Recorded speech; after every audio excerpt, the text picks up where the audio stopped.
With tonight's Super Bowl turning into a proxy culture war between Trump and Bad Bunny, things went from bad to worse for the White House.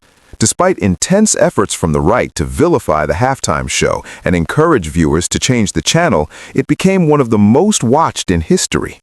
Estimates range from 125 million to 135 million viewers, the latter marking the highest ever. Clearly, the MAGA push to boycott halftime fell flat, signaling they're losing their grip on cultural narratives. Trump compounded the misstep with a scathing post on Truth Social. The Super Bowl halftime show is absolutely terrible, one of the worst ever. It makes no sense, is an affront to the greatness of America, and doesn't represent our standards of success, creativity, or excellence. Nobody understands a word this guy is saying, and the dancing is disgusting, especially for young children that are watching from throughout the USA and all over the world. This show is just a slap in the face to our country, which is setting new standards and records every single day, including the best stock market in 401ks in history. There's nothing inspirational about this mess of a halftime show, and watch it will get great reviews from the fake news media because they haven't got a clue of what is going on in the real world. And by the way, the NFL should immediately replace its ridiculous new kickoff rule. Make America great again, President Donald J. Trump. Trump's rant isn't surprising, but it highlights a bigger issue. Republicans offered counter-programming via Turning Point USA's Kid Rock show, which we'll dissect shortly. If Trump was so outraged by Bad Bunny, why didn't he tune into his own side's alternative? The Kid Rock event was such a dud that even Trump skipped it. For those who endured the washed-up Kid Rock performance, it might as well have been a radio broadcast.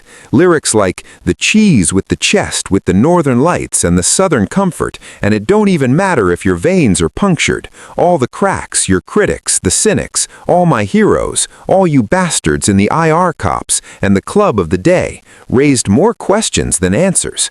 Holy lip-sync disaster! You promised a tough alpha male spectacle, but delivered something akin to an episode of RuPaul's Drag Race, with Kid Rock lip-syncing for his life in jorts.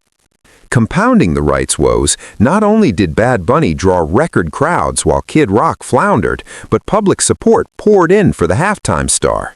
NFL legend J.J. Watt tweeted, "Did I understand a single word of it? I did not. Was it a vibe? It was." Even Kash Patel's girlfriend responded to a Democratic post featuring Bad Bunny with all-American halftime branding. Unpopular. Republicans need to unite and get on better messaging because this branding is fantastic and allows all Dems to get behind it. Also super aesthetic. What's truly astonishing is how Republicans squandered their post-2024 cultural victory, the biggest shift I've witnessed in my lifetime. Back then, being a young Republican was rare. Clinton and Obama were cool, while Bush and McCain weren't. The right flipped the script, only to surrender it all in under a year. This isn't isolated to the halftime show. Polls confirm the backslide. Take Gen Z party identification margins. In 2024, Democrats led Republicans by just 6 points, a narrow gap, especially given Trump's strong showing among young voters. By 2025, that lead tripled to 20 points, the largest shift among any demographic, and more than double the overall electorate's move toward Democrats. This directly ties to Trump himself.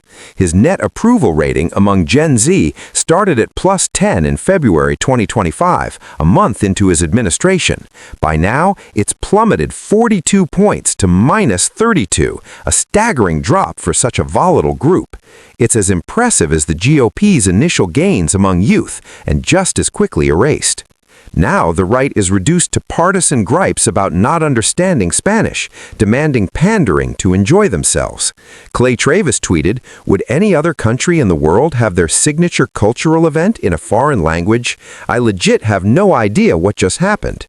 Sage Steele added, "If only there were English subtitles during the halftime show of America's greatest sporting event." Megyn Kelly replied to praise for Bad Bunny, "Nah, I like my halftime shows in English from people who love America." And Benny Johnson boasted, "TPUSA just mogged the NFL. Total and complete cultural war victory. English, do you speak it?" For the uninitiated, mogged means outshined, Gen Z slang, much like cringe, which perfectly describes this take. These complaints come across as desperate, angry, and out of touch. They decry cancel culture on the left while trying to boycott the world's biggest artists for not being white or English-speaking enough. They rail against censorship, yet cheer Trump's FCC threats to silence comedians.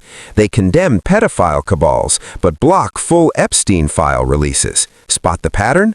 Republicans are doomed in this fight because their message breeds hate and division, deploying ICE to harass people of color, pitting Americans against each other based on skin, language, accent, gender, or origin. Our message is "Together we are America."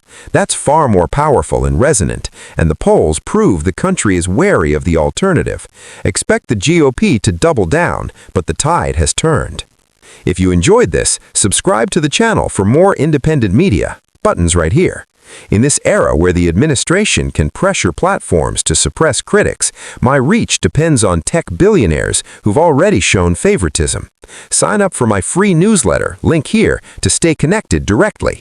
Paid options available if you'd like to support the team. Thanks for watching.